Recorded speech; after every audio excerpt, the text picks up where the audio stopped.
Hello everyone, आज हम पढ़ेंगे कोरल ब्लीचिंग के बारे में। कोरल ब्लीचिंग के बारे में समझने के लिए हम कोरल्स के बारे में पढ़ेंगे। कोरल इतने ज़रूरी क्यों है और कोरल्स होते कहाँ है, क्या है, ये सब पढ़ेंगे। और कोरल ब्लीचिंग हो रहा है तो हो रहा है, इससे हमें क्या, इतना न्यूज़ में क्यों है, ये सब इस बारे में पढ़ेंगे। ठीक है, तो न्यूज़ में था कि western Australia experience record coral bleaching event, और भी बाकी कई चीज़ें थी। कोरल ब्लीचिंग इवेंट अभी का ये लॉन्गेस्ट, लार्जेस्ट और most intense marine heat wave आई है वेस्ट कोस्ट पे, इसके लिए ये इवेंट हो रहा है।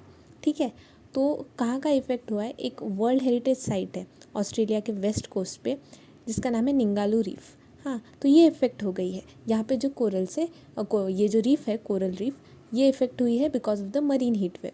तो ये वर्ल्ड हेरिटेज साइट है, तो हमें पूछ सकते हैं एग्जाम में ये निंगालू रीफ कहाँ की है, तो ये ऑस्ट्रेलिया की है।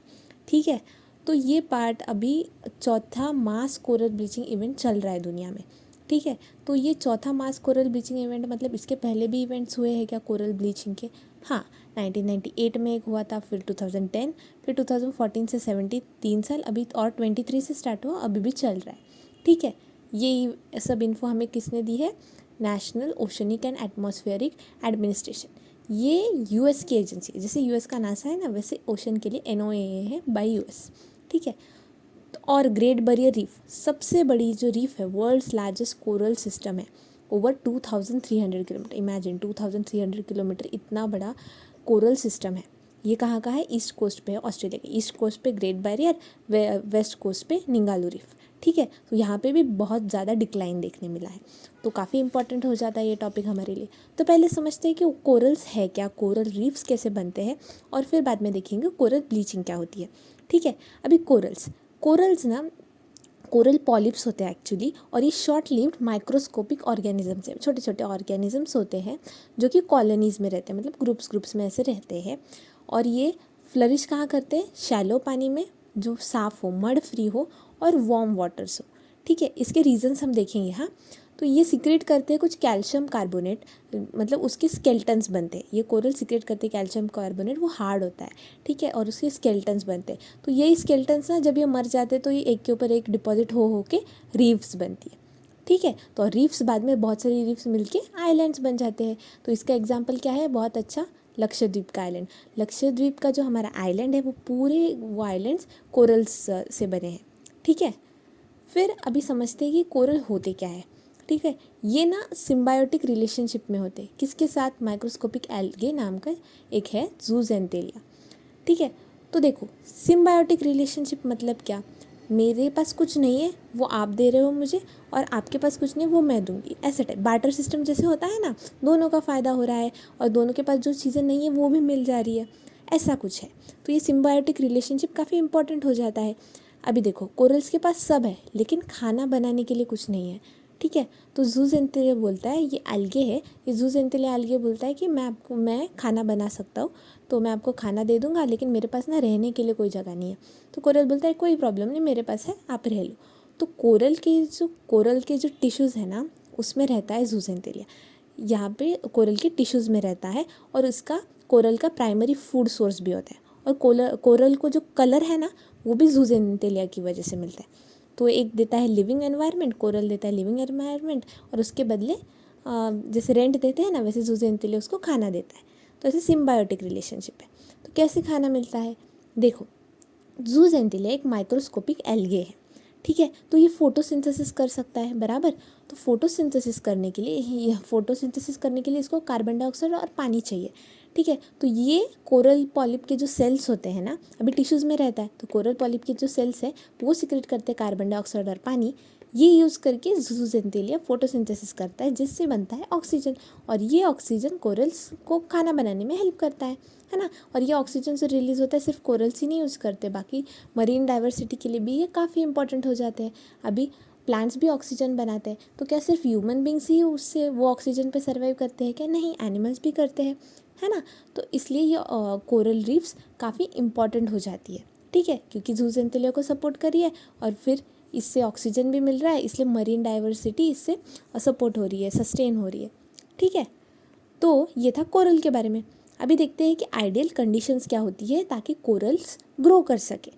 पहला होता है शैलो वाटर, क्यों? शैलो वाटर इसलिए ताकि कोरल को जो ना एक सरफेस चाहिए होता है, कोरल को चाहिए होता है सरफेस, कुछ ज़मीन, तो उस पर वो रहेंगे, तो उसके ऊपर एक के ऊपर एक ऐसे बनते जाता है ना फिर, तो कोरल को शैलो वाटर चाहिए, ज़्यादा पानी गहरा नहीं होगा तभी वो बन पाएंगे। सेमी हार्ड और हार्ड सरफेस चाहिए। फिर क्लियर पानी चाहिए। अभी क्लियर पानी का क्या सीन है? क्लियर पानी इसलिए ताकि सनलाइट अंदर तक पहुंच सके, है ना। फोटोसिंथेसिस करना है ज़ूज़ेंटेलिया को, फोटोसिंथेसिस के लिए सनलाइट चाहिए ना, कार्बन डाइऑक्साइड पानी यहाँ से मिल जाए, लेकिन सनलाइट भी चाहिए, तो सनलाइट के लिए क्लियर वाटर चाहिए। अगर पानी साफ़ नहीं होगा तो सनलाइट अंदर तक नहीं पहुँच पाएगी, तो नहीं कर पाएंगे, ठीक है। फिर वार्म वाटर, वार्म होना चाहिए पानी, ज़्यादा मतलब 20 डिग्री से कम नहीं होना चाहिए, आइडियली 23 या 29 डिग्री के बीच में होना चाहिए, ठीक है। ऐसा क्यों? क्योंकि ज़्यादा एकदम ठंडा पानी हो जाएगा या तो एकदम ज़्यादा हॉट टेम्परेचर हो जाएगा पानी का, तो ये जो एल्गे है ये सर्वाइव नहीं कर पाएगा, ये सर्वाइव नहीं कर पाएगा तो खाना नहीं बन पाएगा, खाना नहीं बन पाएगा तो कोरल्स नहीं सर्वाइव कर पाएंगे, ठीक है। सलीन फील्ड वाटर होना चाहिए, मतलब क्या, सॉल्ट वाला खारा पानी होना चाहिए। तो आपको कोरल्स नदियों में नहीं मिलेंगे क्योंकि वहाँ पे तो फ्रेश वाटर होता है ना, तो आपको सी वाली साइड पे मिलेंगे, ठीक है। इसलिए अरेबियन सी को के साइड पे आपको ज़्यादा कोरल रीफ्स मिलेंगे, ठीक है। सलीन वाटर, और ये सलीन क्यों होना चाहिए? क्योंकि ये जो सॉल्ट वाले जो न्यूट्रिएंट्स है ये सब किसको चाहिए? ये चाहिए ज़ूज़ेंटेलिया को, एल्गे को, ताकि वो थ्राइव कर सके।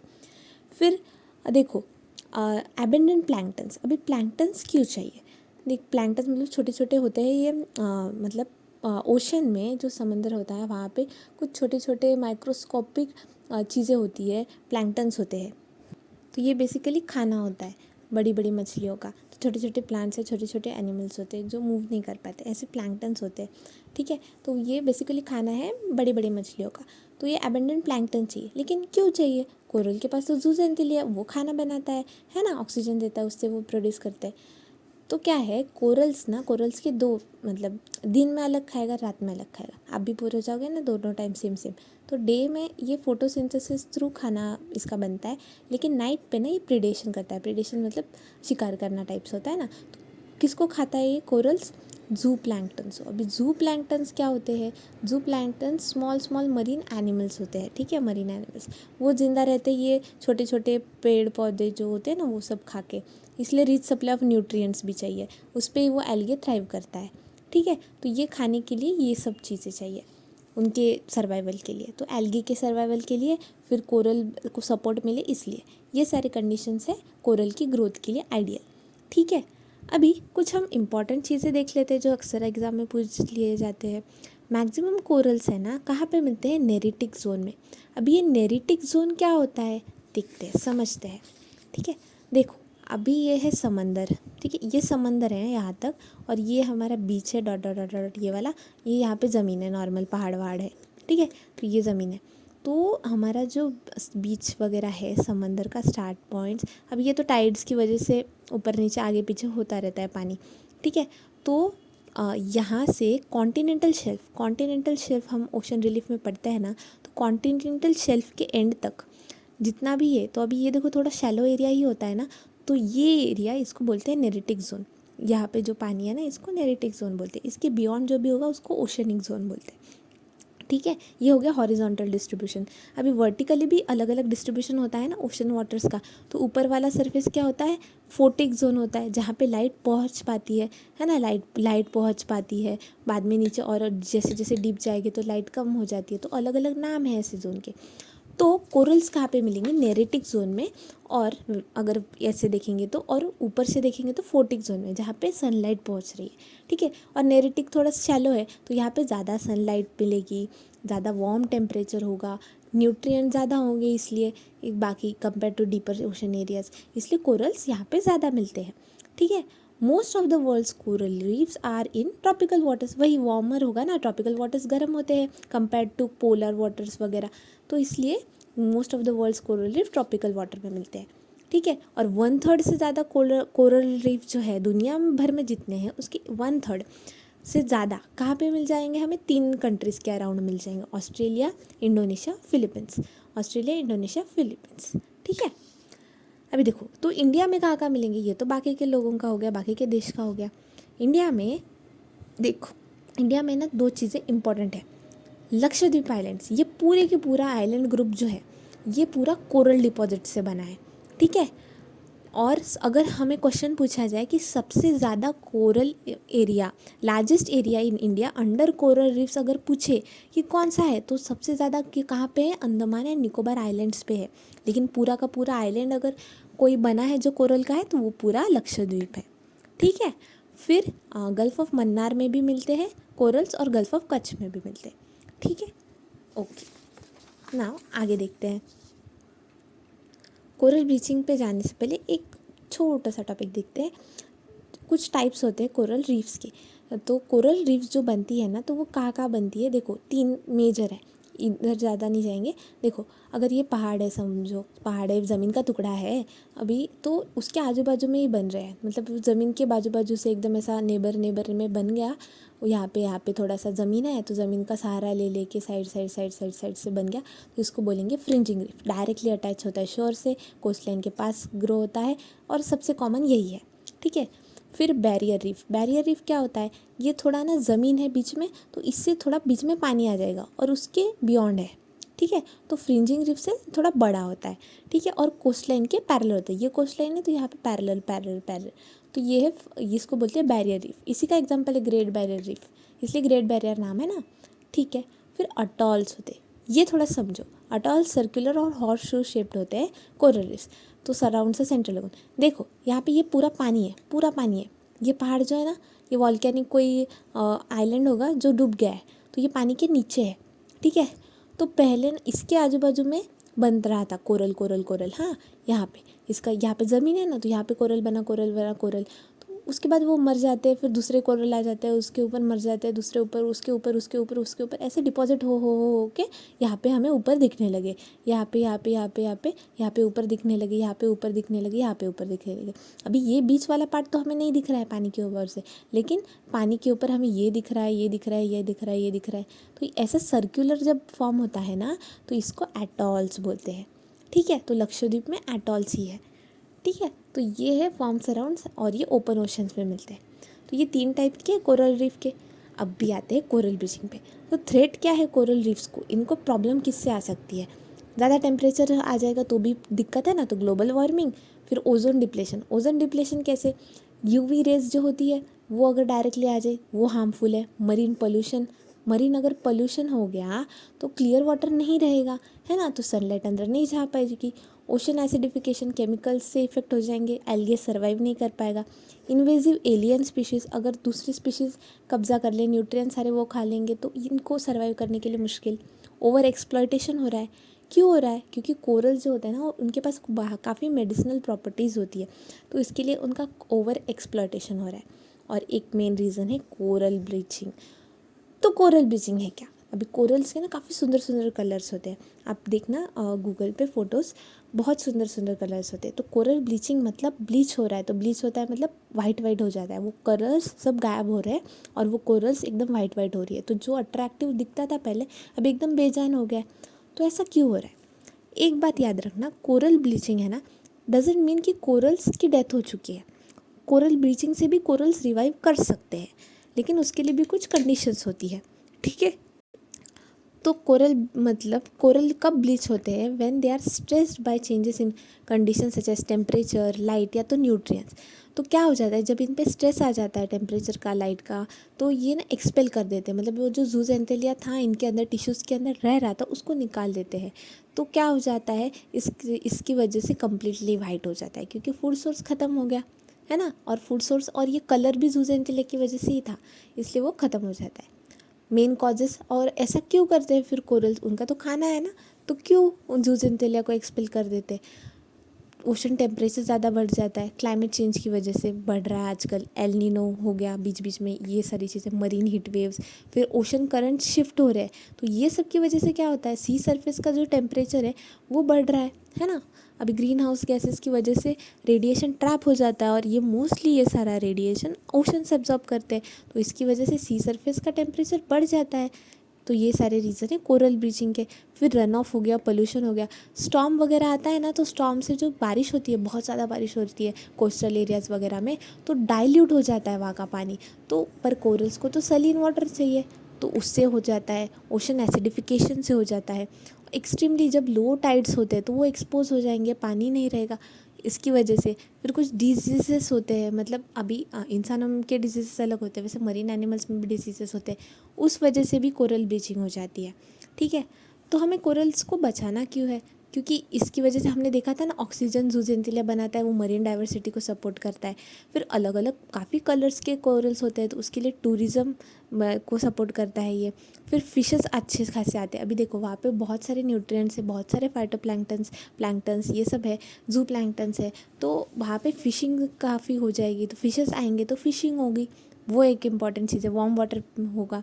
कोस्टलाइन प्रोटेक्शन, तो हाँ ये एक देखो देखो यहाँ पे ज़मीन का टुकड़ा है और यहाँ पे ये सब कोरल्स वगैरह है, हाँ हाँ, और ठीक है, यहाँ पे भी अगर तूफान वगैरह आया, कुछ सुनामी वगैरह आई टाइप्स, तो अगर बीच में कुछ बैरियर होता है तो उसका शॉक अब्जॉर्ब हो जाता है ना, है कि नहीं? तो इसके लिए ये ना थोड़ा कम डिस्ट्रक्शन होता है फिर ज़मीन पे आते आते वो सारे डिज़ास्टर्स का, इसलिए ये कोस्टलाइन को प्रोटेक्ट करता है। और प्लस मेडिसिनल प्रॉपर्टीज़ तो है ही। ये एक रेनबो रीफ है फिजी में और स्वराज आइलैंड है इंडिया में। ये PYQ में आया था, यहाँ पे ना कोरल रीफ्स है, इतना याद रखना। ठीक है, अभी इंडिया ने क्या क्या इनिशिएटिव्स लिए हैं कोरल को कंजर्व करने के लिए, ये हम पढ़ते हैं, ये हमारे लिए इम्पोर्टेंट है। देखो इनिशिएटिव्स टेकन, फर्स्ट है कोस्ट, मतलब कैसे प्रोटेक्शन होता है, पहले तो ये पता करते हैं है कुछ प्रोटेक्शन। हाँ है, एक्ट्स है, जैसे कि कोस्टल रेगुलेशन जोन नोटिफिकेशन आया था 1991 में अंडर एनवायरमेंटल प्रोटेक्शन एक्ट 1986। तो इस एक्ट के अंडर एक नोटिफिकेशन जारी किया था, तो ये कोस्टल रेगुलेशन जोन है, तो इसके अंदर ओवरऑल प्रोटेक्शन हो जाता है कोरल रीफ्स का, इंश्योर किया जाता है इंडिया में। ठीक है, उसके अलावा कोरल कंजर्वेशन करने के लिए कुछ एक्टिविटीज़ अंडरटेकन की गई है। ठीक है, गल्फ ऑफ मन्नार में हमने देखा कोरल्स होते हैं, तो वहाँ पे एक मरीन बायोस्फीयर रिजर्व भी है, तो इको डेवलपमेंट एक्टिविटीज़ की गई है वहाँ पे gulf of Mannar biosphere reserve trust के द्वारा।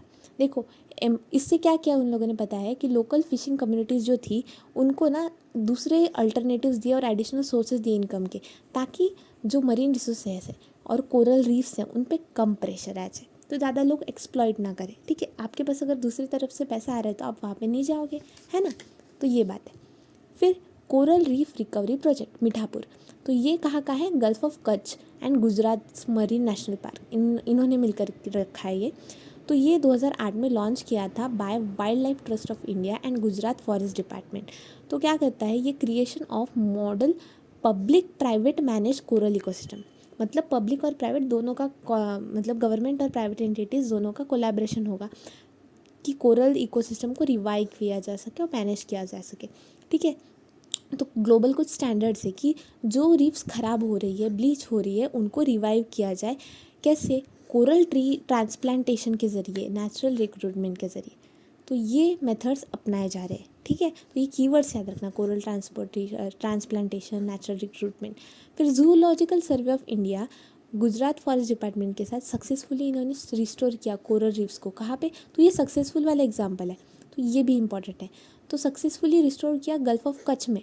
तो कैसे किया? तो इन्होंने ना रिस्टोरेशन किया है किसका? एक कोरल स्पीशीज थी स्टैगॉन कोरल्स, उसको जो एक्सटिंक्ट हो गई थी 10,000 साल पहले। तो ये सारे मेथड्स यूज़ करके इन्होंने इसको सक्सेसफुली रिवाइव कर दिया है। ठीक है, अभी वर्ल्ड लेवल पे क्या हो रहा है? वर्ल्ड लेवल पे भी अभी इतना अगर कोरल ब्लीचिंग हो रहा है तो वर्ल्ड लेवल पे कुछ होगा। तो इंटरनेशनल कोरल रीफ इनिशिएटिव है एक। ठीक है, तो ये ग्लोबल इनफॉर्मल है, पार्टनरशिप है, इनफॉर्मल पार्टनरशिप है, कोई कंट्री पे बाइंडिंग नहीं है, जो मेंबर्स हैं उन पे बाइंडिंग नहीं है। इनफॉर्मल पार्टनरशिप है, नेशंस में और ऑर्गेनाइजेशन सब इसका पार्ट है, which strive to preserve coral reefs ecosystem etcetera. तो कब बनाया गया था? 1994 में। ठीक है, 1994 में first conference of parties convention of biological diversity, CBD की first corp of convention on biological diversity, इसका फर्स्ट कॉप हुआ था 1994 में। तो वहाँ पे फाउंड किया गया था इंटरनेशनल कोरल रीफ इनिशिएटिव, और इंडिया इसका मेंबर है, इसलिए ये हमारे लिए इम्पॉर्टेंट हो जाता है। फिर ना यूरोप ने एक अपना ही अलग प्रोजेक्ट किया है, वर्ल्ड कोरल कंजर्वेटरी प्रोजेक्ट। तो इससे क्या होता है कि एक बैंक जैसा बनाया जा रहा है कोरल्स के लिए। तो इन एक्वेरियम्स अक्रॉस यूरोप, सारे एक्वेरियम जो है यूरोप में, वहाँ पे बैंक बनाया जा रहा है, ताकि अगर सब खत्म हो जाए कोरल्स तो रीपॉपुलेट किया जा सके वाइल्ड कोरल रीफ्स को। ठीक है, अगर क्लाइमेट चेंज और पोल्यूशन की वजह से सब खत्म हो जा रहा है। ठीक है, फिर कुछ बायोटेक्नोलॉजी का यूज़ करके कुछ कर सकते हैं कि हाँ, तो बायो रॉक टेक्नोलॉजी एक है, तो मिनरल एक्रीशन टेक्नोलॉजी है ये। तो नेचुरल बिल्डिंग मटेरियल सी में देखो, कोरल रिस्टोरेशन, तो कोरल के लिए ना सरफेस होना काफ़ी ज़रूरी है, ठीक है। लेकिन अभी जो क्या बोलते हैं, सी एक्सप्लोरेशन है, ओशन फ्लोर एक्सप्लोरेशन वगैरह है, तो इसकी वजह से क्या होता है, सी फ्लोर डिग्रेड हो रहा है, सेडिमेंटेशन बढ़ रहा है, ये सब। तो इसकी वजह से कोरल्स अपना हैबिटेट लॉस कर रहे हैं ना, तो उसके लिए नेचुरल बिल्डिंग मटेरियल सी में प्रोड्यूस किए जाए, तो ऐसे इनोवेटिव आइडियाज़, तो उसको बायो रॉक टेक्नोलॉजी बोलते हैं। तो ये गल्फ़ ऑफ कच्छ के कोरल रिस्टोरेशन में यही यूज़ किया गया है। फिर सुपर कोरल्स बनाने की कोशिश की जा रही है कि एक से तो मतलब एक उनके जो एनवायरनमेंट के बाहर बनाया जा रहा है, ताकि हाई टेम्परेचर रेजिस्टेंट कोरल बन सके। तो ह्यूमन असिस्टेड इवोल्यूशन बोलते हैं, मतलब हम खुद से कर रहे हैं ना इसको, और इवॉल्व हो रहा है ऐसा। तो क्लाइमेट चेंज होते हुए भी ये कोरल सर्वाइव कर सके, ऐसी टेक्नोलॉजीज़ भी बनाई जा रही है। तो ये था कोरल्स के बारे में और कोरल ब्लीचिंग के बारे में। That's it for the day. Thank you.